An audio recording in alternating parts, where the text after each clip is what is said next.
if you're new to heat shrink tubing, then maybe you came to the right place, because I'm gonna show you how it works.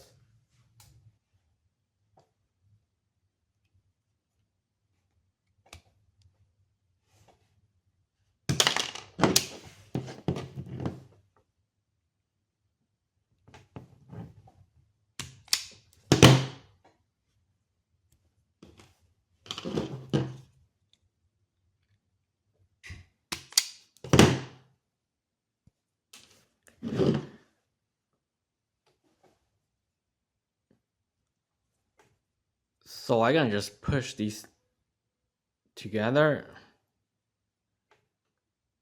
and then twist them.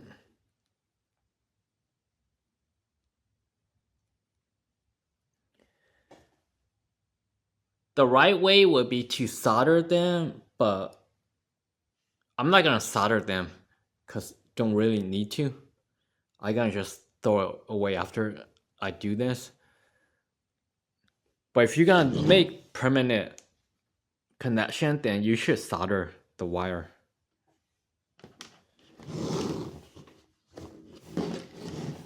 I gotta make two more of these.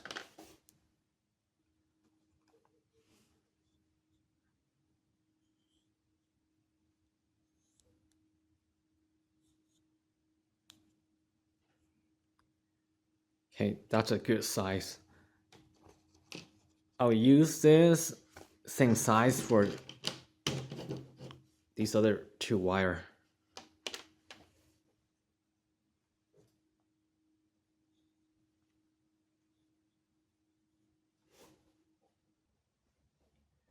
First, I'm gonna use this lighter.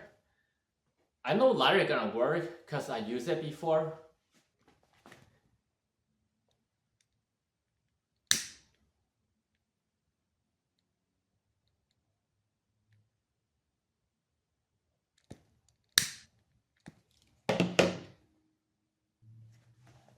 Let me turn it over.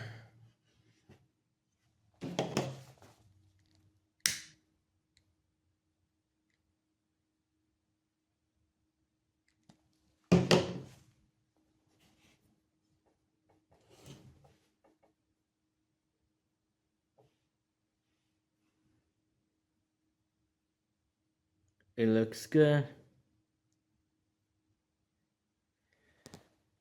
This next one, I'm gonna use a heat gun. Here's the package that it came with.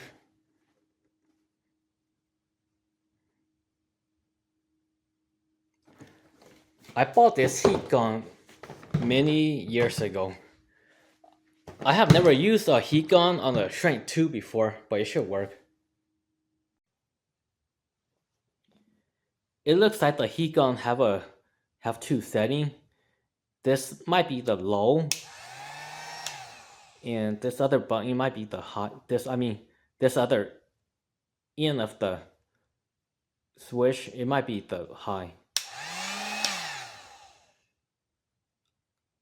I'll have it on probably the low.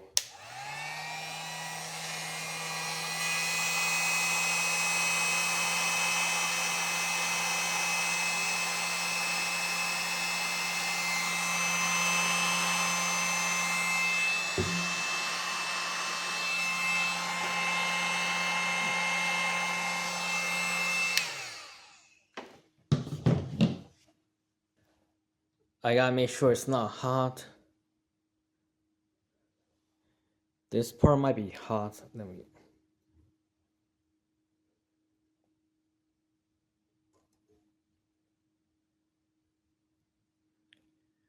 Okay, this is good. This last one, I'm gonna use a blow dryer. This is to dry your hair. It'll be my first time using a hair blow dryer on a shrink tube, just to see if it works or not. So this blow dryer have a low and a high. First, I'm gonna try it on low.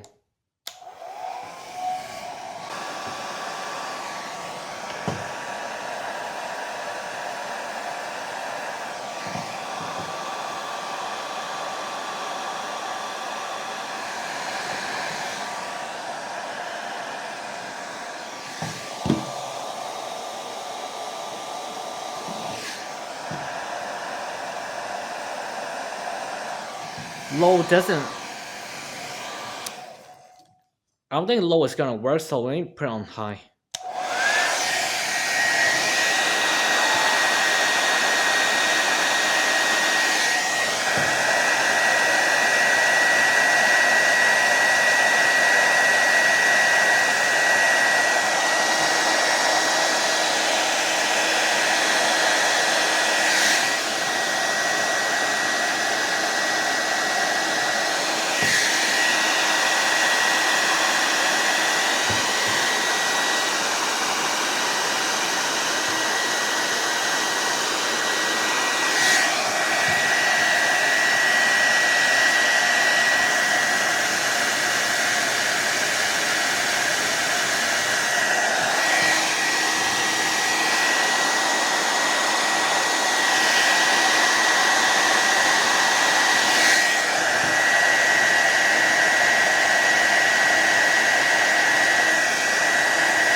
It's probably not a good idea to use a blow dryer. It worked, but not very good.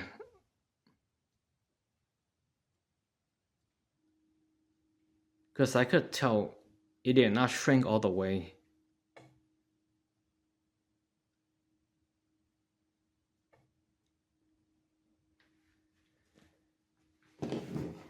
I don't plan on using a blow dryer anymore.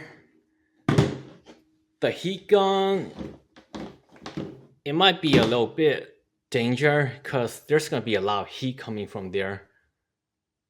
So it might not be good for the surrounding area, depending on what you have. The safest might be the lighter, because you're only getting heat from the tip area.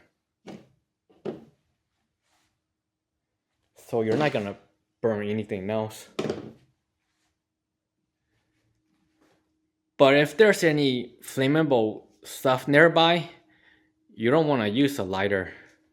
And you don't want to use a heat gun either.